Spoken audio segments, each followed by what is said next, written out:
سنو، تمہارا اللہ تم سے کہہ رہا ہے، اداس نہ ہو اور نہ ہی نا امید ہونا۔ اگر اللہ کا حکم نہ ہو تو انسان فریاد کر سکتا ہی نہیں، یعنی دعا میں ہاتھ اٹھانے والے آپ نہیں ہیں، بلکہ وہ اللہ ہے جو آپ کو خود تک لایا ہے، وہ آپ کو دعاؤں تک لایا ہے۔ کبھی سوچا ہے کہ فلاں چیز کی چاہت سے پہلے بھی کیا آپ اللہ کے پاس اسی طرح جاتے تھے، ہر روز روتے تڑپتے کڑکڑاتے؟ کیا پہلے بھی اسے اسی طرح مناتے تھے، صبح و شام؟ اگر نہیں تو جواب بہت سیدھا اور آسان ہے۔ اللہ آپ کے اور اپنے درمیان ملاقات کے بہانے بنا رہا ہے تاکہ آپ اس سے ملنے جائیں، چاہے کوئی بھی آس دل میں ہو، کیونکہ وہ تو آپ کا اپنی طرف آنا دیکھتا ہے، پھر چاہے غرض کوئی بھی ہو۔ اور جب وہ بہتر نہیں دیتا تو بہترین سے نوازتا ہے۔ کبھی کبھی انسان کا دل کسی چیز کے لیے بہت تڑپتا ہے، اتنا کہ اس کے لیے صبر کرنا بھی مشکل ہو جاتا ہے۔ انسان ہر روز اس چیز کو حاصل کرنے کے لیے ہر اس لمحے دعا کرنے کی کوشش کرتا ہے جو لمحہ دعا کے لیے افضل ہے، اور اس کی آنکھیں اپنی مانگی گئی دعا کے قبول ہونے کے انتظار میں ہر روز ادھر ادھر تکتی رہتی ہیں، اور یہ تو بھول ہی جاتی ہیں کہ اللہ نے ہر چیز کو عطا کرنے کا ایک مخصوص اور بہترین وقت مقرر کر رکھا ہے۔ ہمیں یاد رکھنا چاہیے کہ اگر ہمیں کسی چیز کو حاصل کرنے کی اتنی چاہت ہے تو اس چاہت کرنے والے دل کا مالک کون ہے؟ کہ چاہت بھی تو اسی رب نے دل میں ڈالی ہے نا، تاکہ تم اس کے لیے دعا کر سکو اور وہ تمہاری خواہش کو بہترین کر کے تمہیں عطا کر سکے۔ اور وہ تو خواہش ہی دل میں تب ڈالتا ہے جب وہ تمہارے نصیب میں لکھ دیتا ہے۔ دعا تو بس ہمارے ہی درجات بلند کرنے کا ایک ذریعہ ہے۔ دعاؤں سے فوراً معجزے نہیں ہو جاتے، دعائیں آہستہ آہستہ تمہارے لیے اسباب بناتی ہیں اور پھر تمہیں اس مقام تک لے کر جاتی ہیں جہاں معجزے ہونے ہوتے ہیں، جہاں تمہاری یقین کے سامنے تمہارا نصیب بھی گھٹنے ٹیک دیتا ہے اور اللہ کن فرما دیتا ہے۔ دلوں کے حال اللہ بہتر جانتا ہے، اور تقدیروں کے کھیل بھی اسی کے ہاتھ میں ہے۔ تو پھر کیوں مطمئن نہیں؟ کیوں سوچوں میں گھرے ہوئے ہو؟ کیوں اس کی بادشاہت پر یقین نہیں؟ کیوں اس کے فیصلوں پر راضی نہیں؟ جب اللہ جانتا ہے کس وقت کیا بہتر ہے، پھر دل میں وسوسوں کا سوال ہی پیدا نہیں ہونا چاہیے۔ اگر ابھی بھی سوچوں میں ڈوبے ہوئے ہو، دل بے چین ہے، تو سمجھ جاؤ تم دل سے راضی نہیں اس کے فیصلوں پر۔ صرف زبان سے کہہ دینا توکل نہیں ہوتا، بلکہ زبان کے اقرار سے پہلے دل سے راضی ہونا توکل ہوتا ہے۔ اپنی مشکلات، آزمائشوں، خواہشات اور ناممکن حالات کو بتا دیں کہ آپ کا اللہ سب سے بڑا ہے، اس کی دسترس میں سارے جہان ہیں، اور اس کا ایک کن پوری کائنات کو ہلا کر رکھ سکتا ہے۔ تو پھر کیا ممکن اور کیا ناممکن، سب کچھ صرف آپ کی دعا کے فاصلے پر ہے۔ پھر آپ نے صبر کرنا ہے، یقین رکھنا ہے، اور اللہ نے تو قبولیت کا وعدہ کر رکھا ہے، سچا اور پکا وعدہ۔ اللہ نہ چاہے تو تم چاہ بھی نہیں سکتے۔ اللہ دل میں تڑپ اسی لیے پیدا کرتا ہے تاکہ تم دعا کے ذریعے اس چیز کو حاصل کر لو۔ جو رب آدم علیہ السلام اور حوا علیہ السلام کو ملا سکتا ہے تو یقین کرو وہ رب تمہاری کہانی بھی ادھوری نہیں چھوڑے گا۔ راہیں جدا ہو جانے سے مقدر جدا نہیں ہوتے، اور جو اس بات کا یقین رکھتے ہیں اللہ ان کے لیے ایسے وسیلے بناتا ہے جو کسی کی بھی نظر سے گزرے نہیں ہوتے۔ حالات سمجھ سے باہر ہو جائیں تو معجزے عقل سے باہر کے ہوتے ہیں۔ تمہاری کہانی اس لیے یہاں رک گئی ہے کیونکہ اللہ چاہتا ہے کہ تم اس کا اگلا حصہ خود لکھو۔ جسے تم تاخیر سمجھ رہے ہو وہ دراصل دعا کا موقع ہے۔ تو پھر اٹھاؤ ہاتھ اور اپنا نصیب بدل دو۔ بعض دفعہ اللہ تمہارا یوسف اس لیے بھی گم کر دیتا ہے تاکہ تم خود میں یعقوب جیسی تڑپ پیدا کرو۔ تڑپ دکھانی پڑتی ہے، تبھی تو زمزم ملتا ہے۔ کیا اس نے تمہیں انکار کیا ہے؟ خود سے انکار سمجھ لینا تمہارے ایمان کی کمزوری ہے۔ کیا تمہیں اللہ سبحانہ و تعالیٰ پر یقین نہیں؟ تم مانگ کر تو دیکھو، اس کے لیے کچھ ناممکن نہیں۔ یاد رکھو اگر اس نے تمہارے دل میں کچھ ڈالا ہے تو نصیب میں بھی وہی ڈالے گا۔ اللہ تمہیں تمہاری دعاؤں سے آزماتا ہے۔ وہ تمہیں ہر اس چیز سے آزماتا ہے جو تمہاری دعاؤں کا حصہ ہوتی ہے، کیونکہ دعاؤں میں وہی رہتے ہیں جن سے تمہیں بے پناہ محبت ہوتی ہے۔ تم سوچ رہے ہوگے کہ جب دعائیں معجزوں کے لیے بنائی گئی ہیں تو پھر اللہ انہیں تمہارے لیے آزمائش کیوں بنا دیتا ہے؟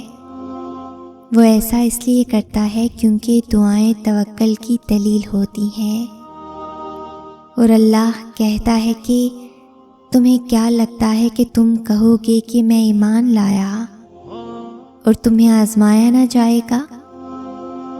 جب تم یقین کا دعویٰ کرتے ہو تو سب سے پہلے اس یقین کی گواہی تمہارے دل سے لی جاتی ہے، اس لیے ہر اس شے کو تم سے دور کر دیا جاتا ہے جس کے بغیر تمہارا دل دھڑکنے کا تصور بھی نہیں کر سکتا۔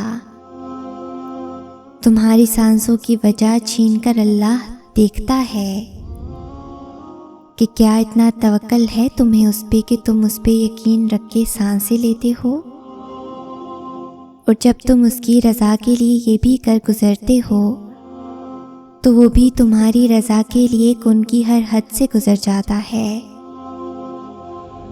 اللہ ان دعاؤں کو کبھی نہیں بھولتا جو تم نے اس کی رضا کے لیے قربان کر دیں۔ اللہ کے لیے جو کھو دیا جائے وہ کبھی بھی گم نہیں ہوتا، وہ پلٹ کر واپس ضرور آتا ہے۔ تمہاری ادھوری دعاؤں کی قبولیت بن کر، تمہارے درد کا اجر بن کر، اللہ سے کی گئی تمہاری وفاؤں کا صلہ بن کر، وہ جانتا ہے اور وہ تو تمہارے دل کے نہاں خانوں میں چھپی وہ سرگوشیاں بھی جانتا ہے، وہ انکہے راز، وہ بن مانگی خواہشیں، وہ بے نوا آرزوئیں، اور وہ سب کچھ جو کہیں دور اندر تمنا کرتے ہو مگر کہتے نہیں، مانتے نہیں، وہ تو سب جانتا ہے نا۔ تم کچھ نہ بھی کہو، بس اس کے سامنے ہاتھ پھیلا دو یا اظہار بے بسی کر دو، بس۔ اللہ تمہارے راستوں کو موڑتا ہے، تمہاری دعاؤں کو نہیں۔ وہ تمہیں اپنے طریقے سے تمہاری من پسند منزل تک لاتا ہے، پھر وہ تمہاری من پسند چیز تم تک لائے گا مقررہ وقت پر، اور تم حیران رہ جاؤ گے۔ ہم جو چیز مانگتے ہیں نا اللہ تعالیٰ سے، وہ اللہ کو پہلے سے ہی معلوم ہوتا ہے۔ ہم جس چیز پہ تڑپتے ہیں نا اللہ تعالیٰ پہلے سے ہی اس تڑپ سے واقف ہوتا ہے کہ ہم یہ مانگیں گے اللہ سے۔ اسے پہلے سے ہی پتہ ہوتا ہے کہ ہمارا دل کس چیز میں الجھ گیا ہے،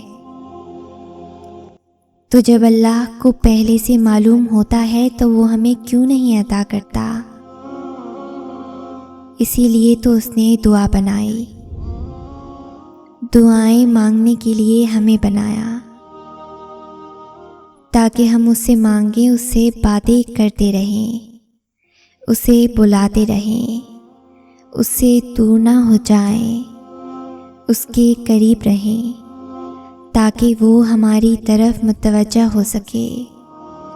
ہم اس سے مانگیں اور انہی باتوں میں وہ ہمارا الجھا ذہن اس چیز سے ہٹا دیتا ہے۔ اتنی محبت کرتا ہے اللہ ہم سے کہ ہمارے لیے ہی وہ ہمیں غم دکھاتا ہے اور ہمارے لیے ہی ہم سے محبت کرتا ہے۔ دعاؤں کا مسلسل تمہارے لبوں کی تسبیح بن جانا اللہ کی طرف سے تمہارے لیے قبولیت کا ایک اشارہ ہے، اور دعائیں مانگتے رہو۔ اسے اپنے بندے کے اٹھے ہوئے ہاتھوں کی لاج رکھنا آتا ہے۔ بعض دفعہ اللہ تعالیٰ آپ کو آپ کی سب سے پسندیدہ چیز اور لوگوں سے دور کر دیا کرتا ہے۔ مقصد آپ کا دل دکھانا نہیں ہوتا، دراصل آپ کا اس رب کے قریب ہونا مقصود ہوتا ہے۔ اگر کہیں محسوس ہو کہ آپ اکیلے ہو تو مت بھولنا کہ آپ کم از کم اکیلے نہیں ہو سکتے۔ اللہ تعالیٰ کبھی بھی کسی کو اکیلا نہیں کرتا۔ تم اس کا نام ذرا دل میں لو، دل کی گہرائیوں سے پکارو اسے۔ آپ کی ماں آپ کی ایک پکار پر اتنا تڑپتی ہے تو وہ کتنا پاس آتا ہوگا۔ کبھی امید نہیں کھونی، کبھی اداس نہیں ہونا، کیونکہ وہ کبھی امید توڑتا نہیں ہے۔ وہ دلوں کو جوڑنے والا ہے، وہ نور علی نور کر دیا کرتا ہے۔ ناممکن سے ممکن تک کا جو فاصلہ ہے وہ بس اتنا سا ہے جتنا تمہارے ایک ہاتھ کا دوسرے ہاتھ سے ہے، اور کبھی کبھار تم اتنے سے فاصلے کو بھی دیکھ نہیں پاتے ہو، کیونکہ تمہارے تخلیق کردہ وسوسے اور تمہاری التجاؤں کے رد ہونے کا خوف تمہارے یقین پہ اتنا حاوی ہو جاتا ہے کہ تم بھول جاتے ہو کہ کوئی ہے جو تمہیں کبھی بھولنے والا نہیں۔ دعاؤں کی طاقت کی انتہا تو یہ ہے کہ اللہ خود اپنے لکھے ہوئے نصیب کے باوجود بھی تمہاری رضامندی کا انتظار کرتا ہے کہ جو تمہیں پسند نہیں اسے اپنے مطابق جتنی دفعہ بھی چاہو بدل لو۔ وہ تو چاہتا ہے کہ تم اس سے مانگو اور وہ تمہاری پسند کو پسند کر لے۔ تمہیں لگتا ہے وہ تمہیں تمہاری رضا کا ایک قطرہ نہیں دے سکتا، جس کی دسترس میں 7 سمندر ہیں، تو پھر جس کی ذات اتنی لامحدود ہے کہ 2 جہانوں میں بھی نہ سما پائے، اس سے محدود دعائیں کیسی؟ وہ مانگو جو پانا چاہتے ہو، پھر یہ مت دیکھو کہ وہ تم پا سکتے ہو یا نہیں۔ تم توکل رکھ کر چل دو، منزل کا فیصلہ رب پہ چھوڑ دو، اور جلد ہی اللہ تمہارے لیے ایسا معجزہ بھیجے گا جس کی نہ کوئی حد ہوگی اور نہ ہی کوئی اختتام۔ سینکڑوں مثالیں موجود ہیں کہ لوگوں نے دعاؤں سے اپنے پسندیدہ شخص کو اپنے مقدر میں شامل کیا۔ تم بھی اللہ سے نا امید مت ہو، ان لوگوں کی کہانی اللہ نے مکمل کی، وہ تمہاری کہانی بھی ادھوری نہیں چھوڑے گا۔ اللہ تعالیٰ قرآن کریم میں تم سے فرماتا ہے، کہہ دو میرے ان بندوں سے جنہیں حالات ناممکن لگ رہے ہیں، میں ہر شے پر قدرت رکھنے والا ہوں۔ ایک اور جگہ ارشاد پاک ہے، گھبراؤ نہیں، اللہ کی مدد یقیناً بہت قریب ہے۔